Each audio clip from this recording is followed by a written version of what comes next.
former Trump aide Bannon refuses to comply with U.S. House subpoena. President Donald Trump's former chief strategist Steve Bannon declined on Tuesday to comply with a subpoena ordering him to answer questions from a U.S. House intelligence panel about his time at the White House as part of its investigation into allegations of Russian interference in the U.S. election. After Bannon initially refused to answer questions about the matter, Devin Nunes, the committee's Republican Party chairman, authorized the subpoena during the meeting to press Bannon to respond.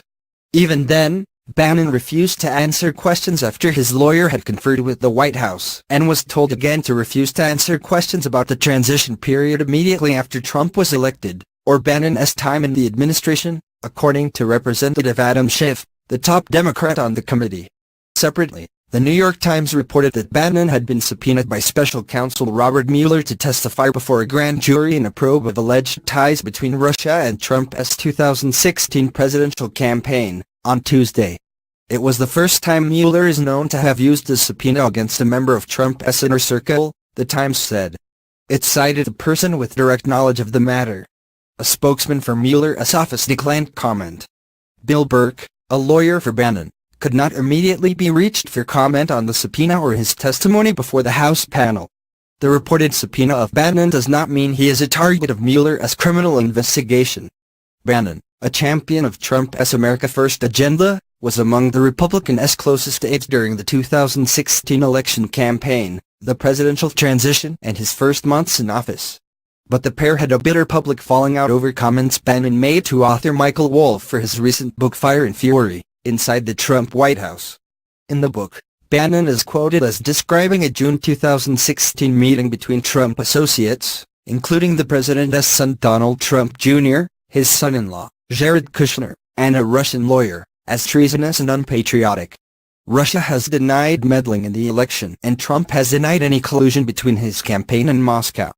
Bannon was fired by the White House in August, though he continued to speak with Trump and try to promote the president's agenda. Bannon spent hours on Tuesday meeting behind closed doors with members of the House of Representatives Intelligence Committee. He was the latest high-profile figure to appear before the panel as part of its investigation into allegations of Russian interference in the U.S. election. Bannon refused to speak not only about his time at the White House, but also any conversations he had with President Trump after he had left the administration that might be for the purpose of the president seeking his advice on anything, Schiff said. We expect to have Mr. Bannon back in, we hope very soon, with a different position by the White House, Schiff said. Asked if the White House had told Bannon not to answer certain questions, spokeswoman Sarah Sanders said, as with all congressional activities touching upon the White House, Congress must consult with the White House prior to obtaining confidential material. We've been cooperating fully with these ongoing investigations and encourage the committees to work with us to find an appropriate accommodation in order to ensure Congress obtains information necessary to its legitimate interests, she said. Mueller's subpoena, which was issued last week, could be a pressure tactic to induce Bannon to cooperate fully with his investigation.